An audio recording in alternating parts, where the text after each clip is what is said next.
Bismillahirrahmanirrahim. Alhamdulillahirabbil alamin.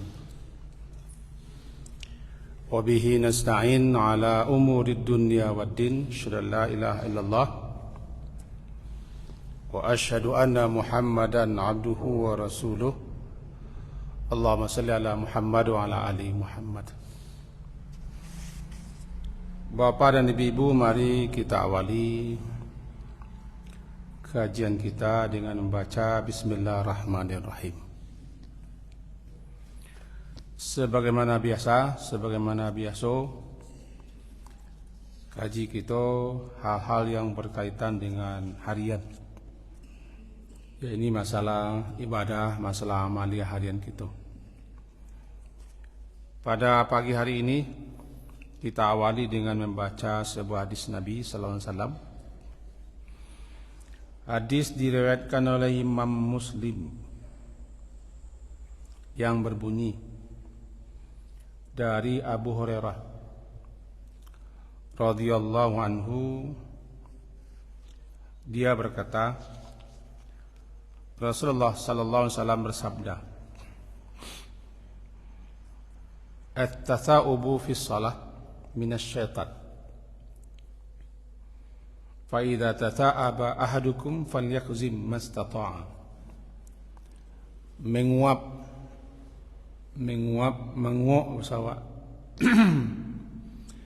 menguap di dalam salat berasal daripada syaitan, minasyaitan. Fa idza tata'aba ahadukum, maka apabila menguap salah seorang kamu di dalam salatnya, falyakzim, maka hendaklah dia menahannya mastata', semampu sebisanya. Itu satu. Hadis yang kedua dari Abu Sa'id Al-Khudri radhiyallahu anhu, Rasulullah SAW bersabda, "Idza tata'aba ahadukum falyumsik biyadihi ala fihi fa inna syaitana yadkhul." Apabila menguap salah seorang kamu di dalam salat, maka hendaklah dia menahannya dengan tangannya, dengan meletakkan tangan itu di mulut. Fa inna syaitana yadkhul, karena sesungguhnya syaitan itu berusaha hendak masuk melalui mulut. Hadis kedua. Hadis ketiga diriwayatkan oleh Abu Daud Tirmizi, berbunyi, "Idza tata'aba ahadukum wa huwa fi shalah." Apabila menguap salah seorang kamu sementara itu ketika dia sedang salat, falyaruddahu mastata', maka hendaklah dia tahan sejadi-jadinya, sebisa-bisanya, semampu-mampunya. Itu jangan sampai dia membuka mulut. Karena fa inna ahadakum idza qalaha, apabila salah seorang kamu itu menguap lalu dibukanya mulutnya, kemudian diucapkannya ha, dahika syaitanu minhu, tertawa syaitan lantaran itu. Hadis diriwayatkan oleh Abu Daud. Mari kita pahami.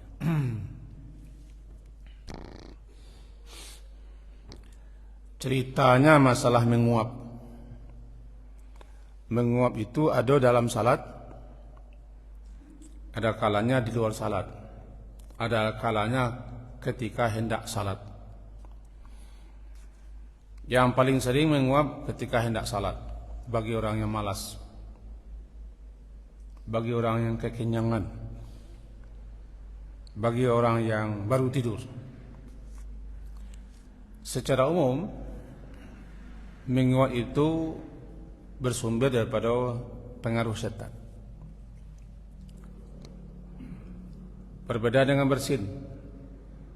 Bersin datangnya daripada Allah, karena penyakit yang keluar maka ketika itu kita baca alhamdulillah. Kalau menguap dari setan. Jadi kalau menguap, yang pertama dulu kita dilarang membuka mulut. Lebih-lebih dibuka mulut selebar-lebarnya. Ketika itu setan tertawa, terpingkal-pingkal. Setan itu jin.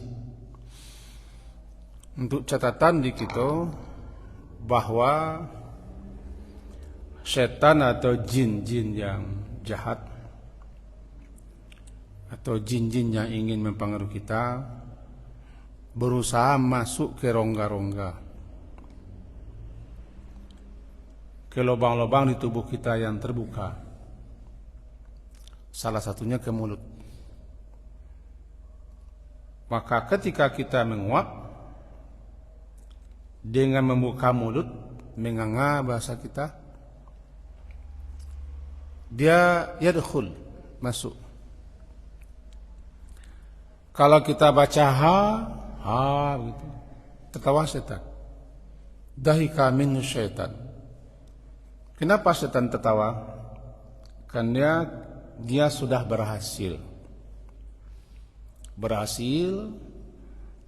menghasut, menghasung, mempengaruhi kita. Lalu kita baca ha sejadi-jadinya. Dan kata sebagian pendapat, kita sudah meniru gaya setan itu menguap. Dan dia berhasil mempengaruhi kita buruk rupa. Sebab orang menguap itu sudah rencana. Buruk rupa, buruk wajah. Dan kita telah melanggar sunnah Nabi sallallahu alaihi wasallam. Jadi untuk itu di luar salat ataupun dalam salat kita disuruh menahan, jangan buka mulut, tahan. Andaikan tidak mampu dua bibir kita menahan, tahan dengan tangan, letakkan tangan di mulut. Atau bagaimana caranya? Yang penting jangan buka mulut. Jika tidak mampu bibir kita mengatup, karih ianya pada awak. Tuloh hebatnya kuat, karihnya. Maka dak itu letakkan tanganmu di mulutmu. Jangan lepaskan. Bagaimana kalau dalam salat? Kita dalam salat makruh banyak bergerak. Bahkan kalau sering bergerak, bisa-bisa salat kita rusak dan batal. Kecuali dalam keadaan tertentu atau ada kejadian peristiwa tertentu boleh bergerak. Salah satunya bergerak meletakkan tangan di mulut ketika salat untuk menahan kuok yang lapih. Jangan gerak-gerakkan, jangan kemampuan. Itu tidak menahan namanya. Letakkan di mulut, tahan. Tangan kiri kah? Tangan kanan, kanan kiri lah. Ke sini. Katupkan. Ya, tangan diletakkan ke mulut, tapi nggak ngojoh. Itu sebawa sawaknya. Subawa ko bahasa Tanjung Alamnya umpama sen. Ya gunanya tangan diletakkan supaya jangan menganga. Letak nganggo. Buka boleh kah pakai kain boleh. Tapi hati-hati. Diangkat kain ke atas terbuka. Itu di perempuan nanti nampak auratnya. Nampak auratnya. Kalau perempuan yang misalnya di balik mukena, di balik talakuannya itu pakaiannya pendek, ini hati-hati. Sebab ketika mengangkat tangan, nampak siku. Ketika menutup mulut, nampak siku. Makanya sebagusnya perempuan di balik mukena itu tetap pakaian lengan panjang. Sebab kalau ada apa-apa nanti tidak masalah. Tanpa sadar kadang baju amai-amai nan tua-tua, aku pakai baju tekstil lah hilang. Nah, kadang Pak. Jadi ketika menguap boleh dengan tangan, boleh dengan kain. Itulah salah satu dibolehkan kita bergerak dalam salat, tidak makruh. Karena memang itu perintah. Tadi kalau kita baca hadis, itu perintah. Apa perintah? Itu idza tasa'aba ahadukum falyumsik biyadihi ala fihi. Apabila menguap salah seorang kamu, maka hendaklah yumsik, dia menahan, biyadih, dengan tangannya, di atas mulutnya, tahan. Apakah begini, pokoknya tahan. Kenapa begitu? Ilatnya, alasannya adalah fa inna syaitana yadkhul, karena sesungguhnya syaitan berusaha untuk masuk. Hadis riwayat Imam Muslim 2995. Kalau telongsong banyak, telongsong lepeh, itu kebaya di telongsong.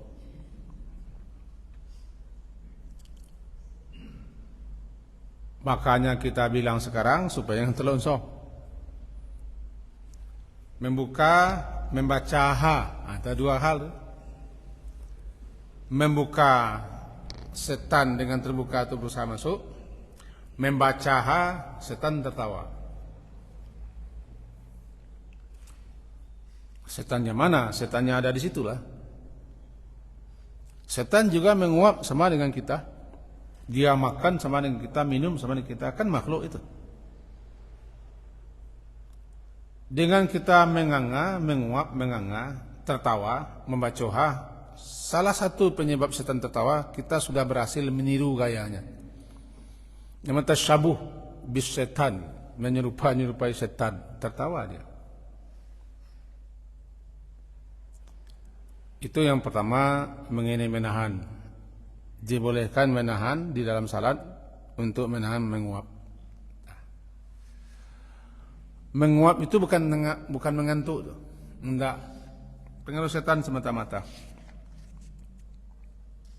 Semata-mata pengaruh setan kepada orang. Lebih-lebih dalam salatnya, apakah dia kurang tidur atau kurang istirahat atau terlalu banyak makan atau malas atau gitu. Yang kedua, bagaimana kalau mengantuk? Kadang disertai menguap dengan mengantuk. Mengantuk, nu'as namanya. Mengantuk itu kan muqaddimahnya tidur. Tukrah salah fi halatin nu'as asyadid alladhi yakhsha minhu sahwiyah. Dimakruhkan salat fi halatin nu'asis syadid, ketika terlalu mengantuk. Tadi menahan menguap, sekarang menahan mata supaya jangan mengantuk.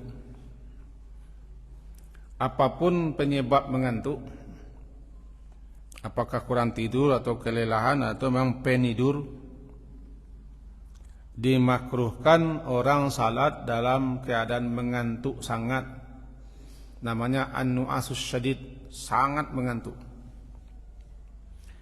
Ditakutkan, dikhawatirkan nanti dia lupa atau lalai daripada apa yang dibaca atau apa yang diperbuat dalam salatnya. Orang kalau mengantuk bukan hanya dalam salat, ketika baca Quran pun dilarang kita melanjutkan bacaan ketika mengantuk, karena bisa salah. Bacaan itu bisa salah. Dalam salat juga bisa salah bacaannya, atau gerakannya bisa keliru,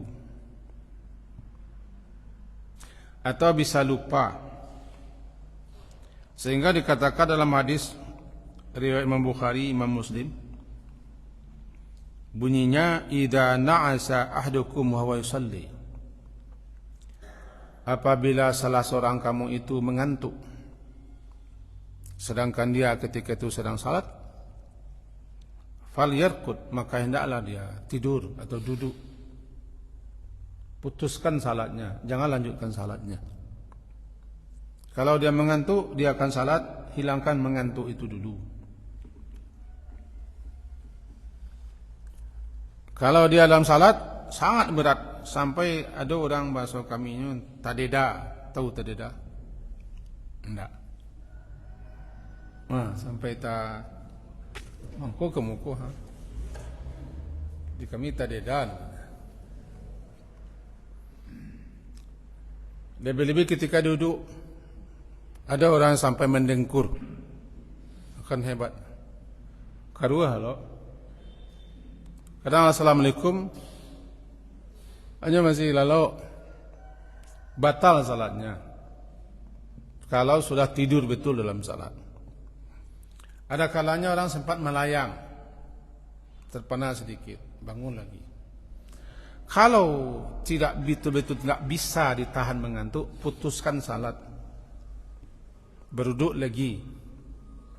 Atau hilangkan mengantuk itu dengan cara apapun juga. Kalau sini falyarqud, silakan tidur sejenak. Ini untuk salat sunat. Tapi kalau salat fardu jangan tidur. Jangan paksakan diri untuk salat kita mengantuk. Lebih-lebih salat malam karena memaksa ingin salat juga, memaksa juga. Saya pernah mengalami ketika di Madinah bulan Ramadan. Barangkali karena baru sampai ke Madinah, lalu terlalu semangat untuk mengikuti salat panjang-panjang. Orang kan panjang-panjang, sampai 20 lebih salat. Banyak kami yang tidak bisa menahan salat itu, sampai ada yang hoyong, tidak bisa lagi, tidak konsentrasi. Pasalnya kita di tengah-tengah. Di tengah-tengah. Sudah payah, tidak bisa, memang tidak bisa. Letih, lelah, tidak bisa. Nah, disitulah sebenarnya kalau salat berjamaah, kita yang jadi imam memperhatikan kondisi orang belakang. Makanya salat isya jangan terlalu panjang-panjang. Biasa-biasa saja. Berbeda halnya dengan salat sunat malam, itu kan tidak wajib diikuti. Kalau salat berjamaah, sebagian orang mengatakan wajib, sebagian lagi sunnah muakkadah. Tapi kalau salat malam tidak dipaksa. Jangan paksa diri ketika mengantuk. Contohnya salat tarawih. Ada orang memaksa diri untuk salat malam karena ingin mengikuti satu rakaat, satu juz misalnya. Padahal tidak mampu mengikuti. Dia tidak mampu mengikuti imam. Ayat ini baca imam pun dia tidak tahu.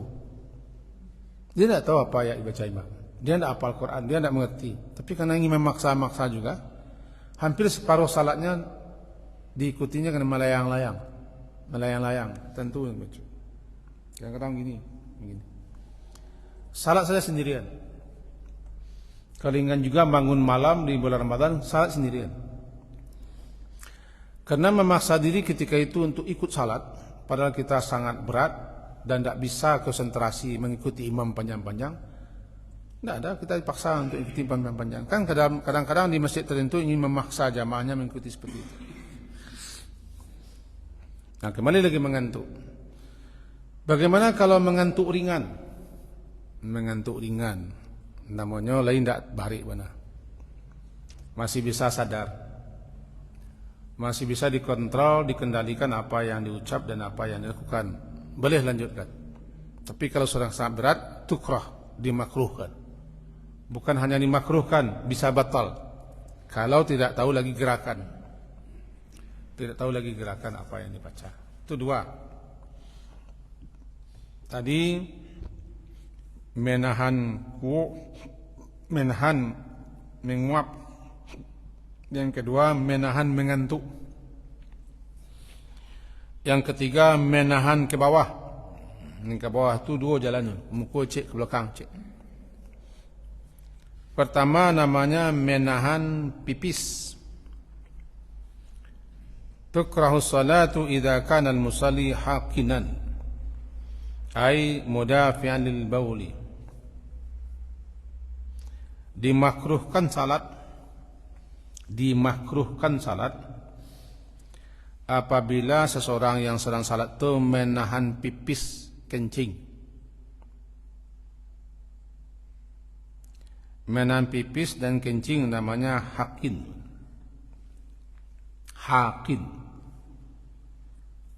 Tapi kalau menahan pipis itu mengakibatkan orang sakit, payah, gelisah, maka diperintahkan kepada orang itu batalkan salatnya. Itu satu, menahan pipis. Yang kedua namanya juga dimakruhkan tukrahu idza kana al-musalli haqiban. Haqib itu orang yang menahan buang air besar. Juga dimakruhkan haziqan. Haziq, orang yang menahan angin. 3 menahan. Atau menahan semua-mua, hakiman, menahan semua-mua. Pipis ya, banyak kadang aku lah payah.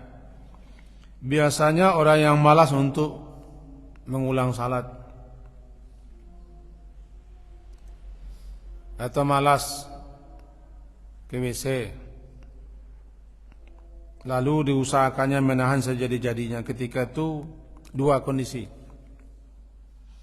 Kalau semenjak awal sudah menahan itu, menahan pipis, menahan buang air besar, menahan angin, kalau semenjak awal sudah terasa, dia tidak boleh salat. Apalagi mendesak dan terdesak, tidak boleh. Kenapa tidak boleh? Kekhusyukannya hilang. Satu. Apalagi kalau imamnya agak panjang. Sebenarnya imam tidak panjang, cuma terasa panjang karena kita terdesak buang air. Tidak konsentrasi baca tidak konsentrasi. Kita ingin buru-buru cepat, kadang-kadang bergerak-gerak menahan. Tapi kalau muncul di tengah-tengah salat, andaikan tidak terlalu terdesak, tiba di angin masih di perut, ragu-ragu, tiba di pipis masih bisa lanjut, tiba di buang air besar, tahan-tahan masih bisa lanjut, tidak masalah. Lebih-lebih salat akan selesai. Kalau salatnya sudah duduk tasyahud akhir, terdesak buang air besar, terdesak kencing, kalau itu tidak menghilangkan konsentrasi atau menghilangkan kekhusyukan, tidak sampai kita berjoget menahan tempat keluarnya, disilakan menahan sedikit karena salat sudah hampir usai. Tapi kalau sudah di awal-awal atau sebelum sudah menahan juga dimakruhkan, bahkan bisa dibatalkan, tidak sah.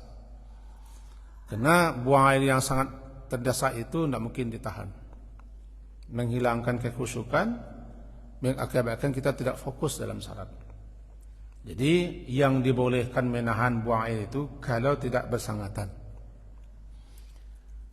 Bagaimana kalau di perut ngereok, bunyi-bunyi, guru-guruah, idza wajada ahadukum syai'an fi batni, apabila seorang mendapati perutnya ada berbunyi-bunyi, menggereok-gereok, karena ada cowok bunyi guruah dan poriak. Dua kemungkinan. Selagi dia berbunyi-bunyi di perut, tidak masalah. Tapi kalau sudah hilang bunyinya, dua kemungkinan. Kemungkinannya lepas keluar, kemungkinan tidak lepas keluar. Kalau dia yakin tidak lepas, hilang begitu saja, baun tidak, melasui tidak, terengah tidak. Tahu melasui? Halo? Tidak tahu melasui. Berbaun tidak, berbunyi tidak. Itu malasuih pun tidak. Tiba-tiba hilang, lanjutkan salat. Lanjutkan salat. Tapi kalau kita yakin, walaupun berbau tidak, terasa tidak, berbunyi tidak, tapi yakin kita kulah keluar, batalkan salat. Sebab tidak boleh kita ragu-ragu. Tidak boleh kita melakukan salat dalam keadaan ragu.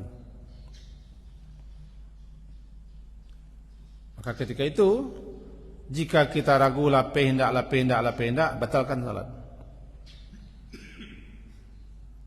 Kadang fikir lapeh, dah hilang sah dikecil lapeh hendak terangah, dikecil hendak lapeh habis. Ragu, falyabni, maka hendaklah dia pegang apa mastaiqan, apa yang dia yakini, buang apa yang dia ragui. Apa yang yakin lapeh keluar awak. Yakin tak lepeh, yakin tak keluar. Kenapa nak lepas? Tak ada terasa. Kenapa nak keluar? Tak ada bau, berbunyi pun tidak, tapi hilang. Yakin tak keluar? Lanjutkan salat. Tapi nak keluar, tak rasa, yakinnya tak, tu awak urek PK awak habis. Habis urek PK awak. Kau bagi kami nan los ko klepnya lah apa? Dah lapang, bagi kami imam-imam cari-cari jamaah ke belakang. Kalau orang banyak klepnya lah, klep atau motor Suzuki tahun 70-an ni. Honda tahun 70-an mereknya. Itu sadar salah jamaahnya aja lama-lama nak menunggi. Bisa jadi kami imam ko lama-lama nak sujud belakang, di orang belakang tak ada agai. Banyak nak menembak ke langit orang. Harus tahu kondisi jamaahnya. Nanti lepas orang belakang. Nah, kalau seperti itu keadaan orang, kembali kepada yang tadi. Jika dia yakin yang berbunyi-bunyi di perutnya tadi itu lepas keluar batalkan salat. Jika dia tidak yakin keluar, tidak terasa, tidak berbaun, berbunyi pun tidak, lanjutkan salat. Yang penting hilangkan keraguan-raguan, campakkan keraguan-raguan. Tapi jelas keluar, masalahnya dia malas.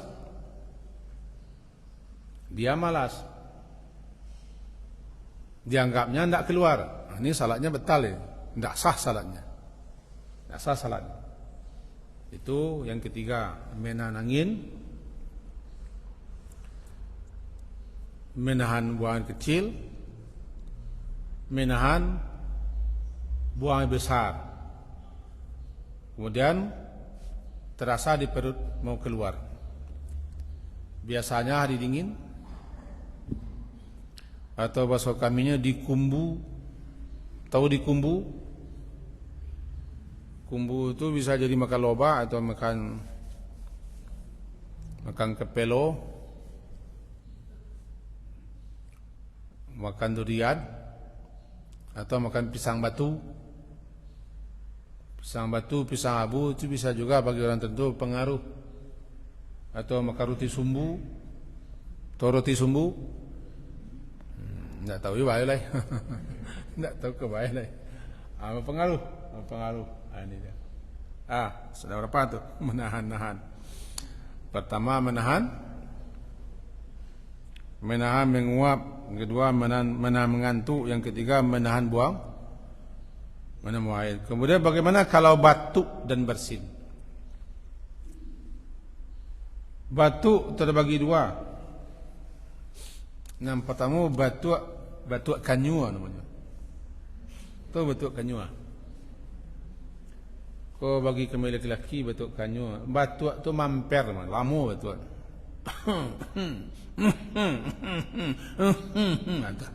Batuk kanyua. Mampernya. Tali-tali. Lebih-lebih rokok no do nipa orang kali. Rokok do nipa, rokok do terusan untuk kami. Itu batuknya mamper bertali-tali. Orang yang batuk seperti itu, batuknya putus bersambung, sambung berputus-putus, bertali-tali, kanyua-kanyua, mahanyak-anyak batuknya. Jangan pergi salat ke masjid, mengganggu orang. Mengganggu orang, imam pun bisa hilang bacaannya. Lama batuknya. Kadang-kadang membau batuknya. Orang yang batuk seperti itu bukan dibikin-bikin, memang seperti itu batuknya. Jangan salat ke masjid untuk mengingat orang banyak, bisa terganggu orang banyak. Karena dia penyakit. Namanya batuk kanyua. Begitu juga orang yang pilek bersin, semenjak tadi dia sudah bersin, bertali-tali, bersambung-sambung, bersaut-sautan bersinnya. Payah dia manan. Andaikan dia punya penyakit kalau bersin seperti itu, jika dia bersin berkepanjang saja, untuk salat yang satu itu dia jangan ke masjid, mengganggu orang. Karena bersin itu bisa sampai ke luar masjid terdengar. Bukan bersin satu dua. Semenjak tadi sudah bersin. Kata iklan, virusmu bukan untukku. Bolehkah kita menahan? Harus ditahan. Kalau batuk ditahan, nanti melompat ke depan. Jika orang batuk, dia biasanya batuk itu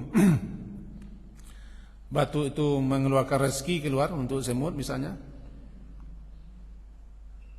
Jangan lepaskan, tahan. Begitu juga bersin, jangan lepaskan bersin ke depan. Kalau berdahak batuknya boleh dikeluarkan, tapi lewat sapu tangan. Di zaman Nabi sampai ke bawah, karena lantai masjid Nabi adalah masih tanah, maka ditimbun lagi. Kalau lantai masjid kita sudah pakai keramik, pakai tikar, jangan ke sini. Jika kita salat di lapangan, boleh meludah ke kiri, kemudian timbun. Di masjid Nabi begitu, bukan sekarang. Masjid zaman Nabi. Kafarat bagi orang yang berdahak, kafarat atau sanksi bagi orang yang mengeluarkan dahaknya, dia harus menimbunnya lagi. Maklum pasir kan, timbun. Tapi kalau kita di toko, kalau kita di Pak Adim, saat berdahak dia Pak masjid. Jika kita seperti itu, semenjak di rumah bawalah sarabeta. Apa namanya? Ini sarabeta kan? Sarabeta warna merah jambu gitu. Jika di rumah sudah begitu, bawa persiapan. Nanti kalau batuk atau bersin, boleh bergerak. Itu bergerak yang dibolehkan dalam salat. Bergerak yang dibolehkan dalam salat. Bolehkah dilulur? Dilulur masalahnya. Dilulur bukan bahasa anak gadis. Ini bahasa dilulur bahasa kita. Dilulur bahasa anak gadis berbeda. Ditelan. Bolehkah ditelan? Kalau sudah sampai mulut jangan ditelan. Sebab definisi menelan itu kalau sudah sampai di mulut jangan telan, keluarkan. Lalu bagaimana caranya? Itu tadi caranya. Ada sapu tangan. Tapi kalau tiba-tiba saja bagaimana? Tidak ada angin, tidak ada badai, tiba-tiba batuk saja, rupanya keluar dahaknya. Dua cara. Pertama, boleh diludahkan ke tangan atau ke kain mana saja, atau keluar saja. Menelan yang keluar itu tidak boleh. Menurut sebagian pendapat, yang lain mengatakan tidak masalah, karena dia kan mulut kita. Yang tidak boleh dia keluar, kita telan tidak boleh. Dalam hal ini terjadi dua perbedaan pendapat. Mulut kita, dahak kita sama dengan muntah. Sebab sebagian ulama mengatakan kalau muntah atau sendawa bahasa Minangnya sindawa, membawa keluar sampai di mulut ditelan, itu sudah makan namanya katanya. Sindao sampai ke mulut makanan itu, kemudian dilulur lagi, makan katanya. Nah, makan itu batal salat.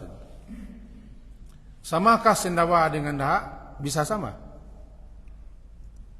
Dan bisa beda. Di mana tak samanya? Sama-sama sudah sampai ke mulut. Ditelan lagi. Nah, ini masalahnya. Ada ulama memahami itu makan namanya. Dalam hal ini yang terbaik kalau tidak bisa diludahkan, tidak bisa dikeluarkan, batalkan salat. Atau tahan saja. Yang lain agak ringan pendapatnya. Bukan makan namanya, karena bukan datang dari luar, itu dari tubuh sendiri ya. Itu namanya terjadi perbedaan pendapat. Lalu bagaimana? Kalau saya memahami yang pertama, jika muntah itu sudah sampai ke mulut, harus keluarkan. Jika dahak itu banyak sampai ke mulut, keluar betul. Sebabnya bertali-tali, keluar betul. Biarlah dibatalkan salat. Apalagi batuknya sudah semenjak awal sudah ada rencana untuk batuk panjang itu. Kan ada batuk yang diporam. Terjadi batuk-batuk seperti itu. Begitu juga bersin. Nah, kembali kita ke pangkal.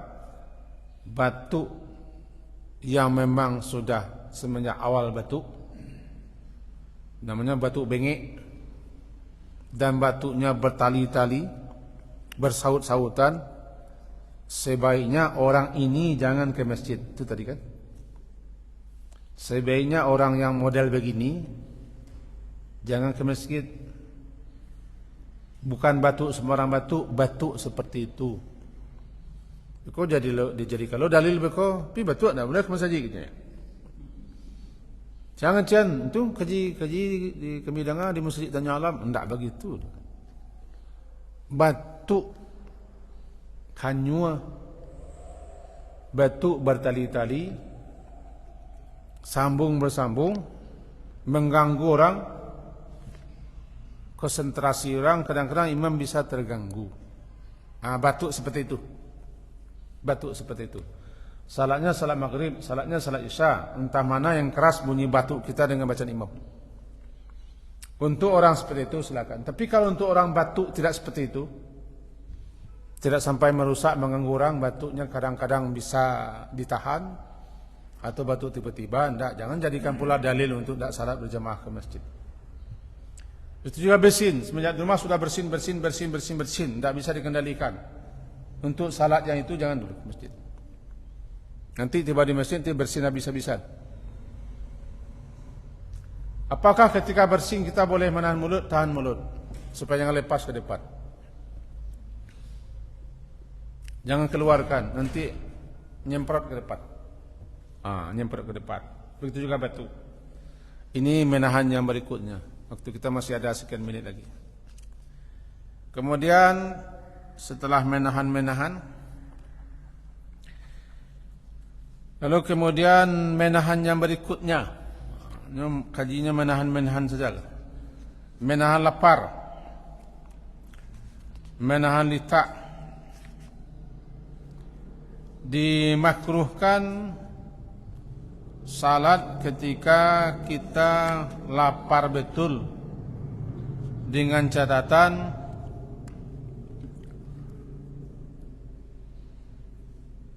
perut lapar, nasi terhidang.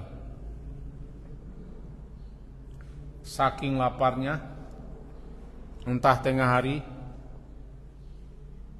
entah petang hari, karena lapar belum makan, lunglai letih badan, nasi pun terhidang. Dalam hadisnya dikatakan asya namanya. Nah, lapar ketika malam hari. Tapi ada juga hadisnya sifat umum. Ada orang yang biasa makan di tengah hari atau di sore hari atau malam hari. Dengan catatan kalau dia memang sangat lapar, yang tidak bisa dia kendalikan lapar, kemudian nasi terhidang. Nasi terhidang, baunya menyengat. Daripada pecah konsentrasi, tidak fokus pikiran, silakan makan dulu. Tapi jangan pura-pura lapar dan jangan dilapar-laparkan, dan jangan biasakan makan itu ketika waktu salat masuk. Indah, ini keadaan, suatu situasi keadaan yang memang dia sangat lapar, nasi terhidang, dan dia tidak fokus untuk salat, atau bisa-bisa salatnya dipacu. Maka mulailah dengan makan jika situasinya seperti itu. Tapi kalau tidak lapar, lapar biasa saja. Siapa yang tidak lapar melihat nasi baru masak, sambalnya luar biasa, siapa yang tidak lapar? Bukan lapar seperti itu. Lapar sebenarnya lapar, lamah badan, bantu tidak bertulang awaknya lah. Nasi terletak, anciak adanya, makalah dulu. Jadi bukan lapar sebenarnya lapar ya. Apakah makan malam? Di sini makan malam, asya namanya. Dikatakan dalam hadis ini, hadis riwayat Imam Bukhari, kita bacakan hadisnya, idza wudi'a asya, apabila telah diletakkan makanan malam kamu, namanya asya, wa qimatis shalah, dan salat pun telah dikumandangkan untuk dikamatkan, fabda'u bil asya, mulai makanlah dulu. Jangan terburu, jangan tergegas, makanlah dulu sampai selesai makan. Jika memang situasinya lapar betul. Asya itu makan di waktu isya. Tapi kalau lapar tidak, dan itu bukan jam makan, cuma lantaran malas saja untuk ke masjid, nasi ke tengah baru letak, itu lain masalah. Nya dulu letak daripada nasi ke tengah. Tapi kalau nasi ke tengah tiba letak, tidak salah, tidak masalah. Enggak. Yang menjadi masalah, baru letak nasi ke tengah. Di kawan nasi ke tengah, baru letak, itu lain lagi masalah. Masalah. Tiba-tiba letak baru jadi nasi, itu tidak. Jadi jangan dibikin sepele. Kita bacakan hadisnya. Idza wudi'a asya'u ahadikum, apabila diletakkan, dihidangkan makanan malam salah seorang kamu, wa qimatis shalah, salat sudah diikamahkan, fabda'u bil asya, mulailah dengan makan malam itu, wala ya'jal, jangan terburu-buru, jangan tagaja-gaja, jangan terguli-guli, hatta yafruga minhu, sampai selesai makan wajar saja. Karena itu namanya diberi keringanan bagi orang yang seperti itu. Ini masalah-masalah menahan-menahan menahan dalam salat. Tinggal 2 minit lagi. Itu sendawa. Nang paling acok sendawa aku musim duri. Sebenarnya jangan kita makan duri. Bahkan bisa ketikat haram makan duri. Kecil durian ya. Jangan makan durian ketika waktu salat akan masuk. Kecuali kita memang tidak ada niat untuk salat jemaah. Kalau kita laki-laki salat berjemaah ke masjid, jangan makan durian ketika sedikit lagi salat masuk, karena sendawa itu bikin orang punyeng di masjid. Makan patai, makan jariang, itu tidak bersendawa doh. Paling-paling angok saya nak bangun orang sok kita. Tapi kalau sendawa semua sajik tergadua. Apalagi durian durian kambang lah. Hilang cek mata makan cuma.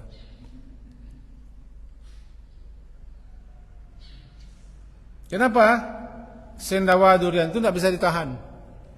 Kadang-kadang terpaksa ada keluar, lah mau kamu saji. Mengganggu orang. Minimal orang mengatakan, ya makan dia. Minimal di hati orang bilang begitu. Paling kurang orang begitu bilang dalam hatinya, merupak, mengganggu orang. Antisipasinya kalau musim durian setelah salat lah. Kan durian aman wa. Pi waktu jan boleh. Durian terletak katan teridang. Ko jalan ko. Sebentar bentar lagi masuk salat. Sudah zuhur saja tunda. Atau dia makan durian jam 9 pagi tidak masalah. Tidak ke salat kan? Makan durian sudah habis asar tidak ke salat. Makan durian habis isya tidak salat. Masalahnya berhubung salat. Bedanya makan petai, makan jariang tidak pakai sendawa. Kalau makan durian tidak pakai sendawa, bersendawanya itu. Sendawa. Nah, ini hal-hal sedikit yang perlu diperhatikan ketika akan salat jamaah. Mudah-mudahan apa yang kita sampaikan ini hal-hal yang berkaitan dengan hari-harian yang kadang-kadang lupa kita membaca, lupa mengaji, kita sampaikannya. Mudah-mudahan itu berfaedah dan bermanfaat untuk kita semua. Sampai situ kaji kita subuh hari ini. Diakhiri dengan subhanakallahumma bihamdika asyhadu an la ilaha illa anta astaghfiruka wa atubu ilaik. Wa sallallahu ala Muhammadin wa ala alihi wa sahbihi ajma'in. Alhamdulillah. Assalamualaikum warahmatullahi wabarakatuh.